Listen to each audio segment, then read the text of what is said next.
Shalom saudara yang dikasihi Tuhan Yesus Kristus. Selamat malam, salam sejahtera buat saudara semua dimanapun saudara berada. Damai dan sukacita oleh Roh Kudus melimpah senantiasa dalam hati dan kehidupan saudara semua. Sebelum kita mendengarkan renungan firman Tuhan, mari sama-sama kita siapkan hati kita dan berdoa. Bapa kami yang di surga, Bapa di dalam nama Tuhan Yesus Kristus, Tuhan yang selalu mengasihi dan senantiasa melimpahkan berkat atas kami. Kami mengucap syukur untuk hari ini, kami dapat melakukan segala aktivitas kami dengan pertolongan Tuhan. Saat ini Tuhan kami mau mendengarkan kebenaran firman-Mu, berbicaralah kepada setiap kami. Jamah hati kami Tuhan, supaya kami dapat mengerti akan kehendak-Mu. Dalam nama Tuhan Yesus kami berdoa, haleluya, amin. Saudara yang dikasih Tuhan, nats Alkitab kita pada saat ini terdapat dalam Hosea pasal 3 sampai pasal yang ke-5. Saudara dapat membacanya secara pribadi, kemudian melanjutkan renungan ini. Saya akan membacakan Hosea pasal 3 ayat yang ke-5. Tertulis demikian. Sesudah itu orang Israel akan berbalik dan akan mencari Tuhan Allah mereka, dan Daud raja mereka. Mereka akan datang dengan gementar kepada Tuhan dan kepada kebaikannya pada hari-hari yang terakhir. Saudara yang dikasih Tuhan, ayat ini berbicara pesan Tuhan agar kita mencari Tuhan. Berbaliklah kepada Tuhan sebelum terlalu jauh kita melangkah, karena hanya dalam Tuhan ada kehidupan dan keselamatan. Dalam 2 pasal ini kita dapat memahami adanya beberapa pesan firman Tuhan buat kita semua secara pribadi yang hidup sekarang ini. Meskipun konteks ayat ini berlatarkan umat Israel yang hidup sekitar tahun 700 sebelum Masehi atau sebelum Kristus, tapi pesan di dalamnya sangat relevan buat kita semua sampai hari ini. Beberapa pesan firman Tuhan itu buat kita adalah, yang pertama, ketenangan sejati hanya ada di dalam Tuhan. Maka dari itu, hiduplah senantiasa mencari Tuhan. Setentram apapun keadaan yang dialami saat berada di luar Tuhan, tidak lebih tentram daripada berada di dalam Tuhan.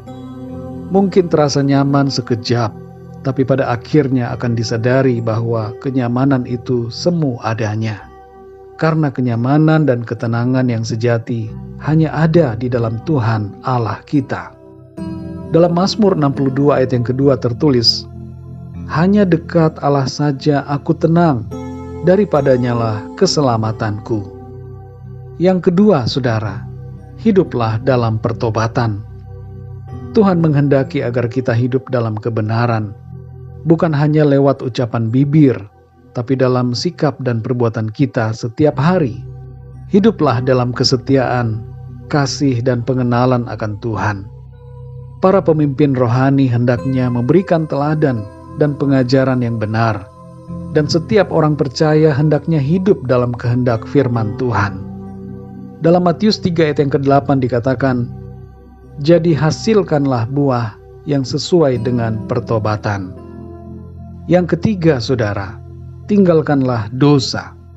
Jangan biarkan hidup kita berada dalam bayangan penghukuman akibat terus-menerus berada dalam dosa. Berbuat dosa akan menghasilkan konsekuensi dosa. Bertobatlah, saudara, dan berbaliklah kepada Tuhan, agar hidup kita berkenan kepada Tuhan dan kita mengalami berkat-Nya. Dalam Yohanes 15 ayat yang keempat, Tuhan Yesus berkata, tinggallah di dalam aku dan aku di dalam kamu.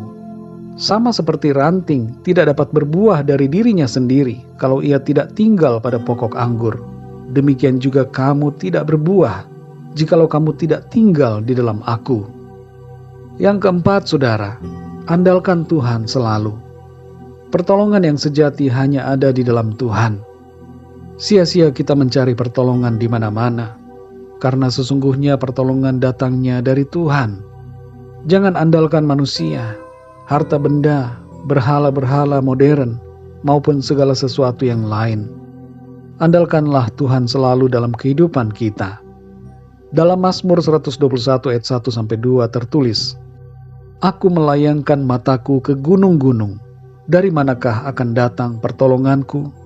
Pertolonganku ialah dari Tuhan yang menjadikan langit dan bumi. Saudara yang dikasihi Tuhan, Mari kita hidup selalu di dalam Tuhan. Kalau ada di antara kita yang selama ini sudah menjauh dari Tuhan, saat ini kembalilah kepadanya. Hiduplah dalam firman-Nya, karena itulah yang memberikan ketenangan, keselamatan, dan kehidupan yang kekal. Mari kita berdoa, saudara. Bapa kami yang di sorga, Bapa di dalam nama Tuhan Yesus Kristus, kami sungguh mengucap syukur untuk firman-Mu yang kembali mengajar kami bahwa hidup di luar Tuhan hanya menghasilkan keburukan, tapi hidup di dalam Tuhan akan membawa berkat dan kebaikan dalam hidup kami. Engkau menghendaki agar kami senantiasa mencari Engkau dan berbalik kepadamu, hidup di dalam Tuhan, menuruti firman-Mu, bukan hanya melalui perkataan mulut kami saja, tapi juga dalam perbuatan-perbuatan kami setiap hari. Ampunilah kami ya Tuhan akan dosa-dosa kami, pelanggaran, kejahatan, kesalahan kami yang kami lakukan di hadapan-Mu. Bersihkanlah hati kami Tuhan dari segala yang jahat.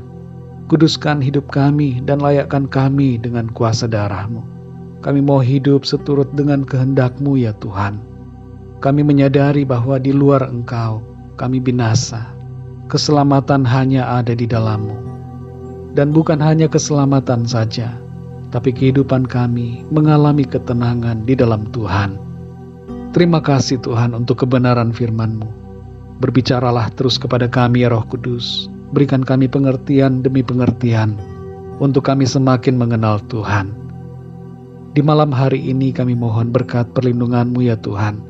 Berikan kami tidur yang nyenyak, dan bangunkan kami kembali besok pagi dengan kekuatan yang baru, tubuh yang sehat diberkati Tuhan, untuk kami pakai memuliakan nama Tuhan. Kami berdoa untuk yang sedang mengalami pergumulan, persoalan dalam hidupnya, sakit penyakit, masalah dalam pekerjaan, rumah tangga, masalah keuangan, dan segala apapun masalah lainnya. Tuhan, kami mohon, campur tangan-Mu, nyatakan kuasa-Mu Tuhan. Berikanlah pertolongan-Mu yang ajaib kepada setiap kami. Terima kasih ya Tuhan, kami percaya kami terima mujizat dan pertolongan Tuhan. Kami terima jawaban doa, bahkan jawaban Tuhan yang lebih daripada apa yang kami doakan. Sebab Tuhan Engkau lebih mengerti akan apa yang kami butuhkan. Terima kasih ya Tuhan. Kami percaya berkat dan damai sejahtera, kasih karunia Tuhan selalu berlimpah dalam hidup kami. Dalam nama Tuhan Yesus Kristus, Tuhan dan Juru Selamat kami berdoa dan mengucap syukur. Haleluya. Amin. Puji Tuhan, saudara yang dikasihi Tuhan, saya percaya firman Tuhan menjadi berkat dan kekuatan buat saudara semua. Dan Roh Kudus akan menolong saudara untuk lebih lagi memahami kebenaran firman Tuhan. Tuhan Yesus memberkati saudara semua. Selamat malam, selamat beristirahat, dan sampai jumpa dalam renungan yang berikutnya. Haleluya.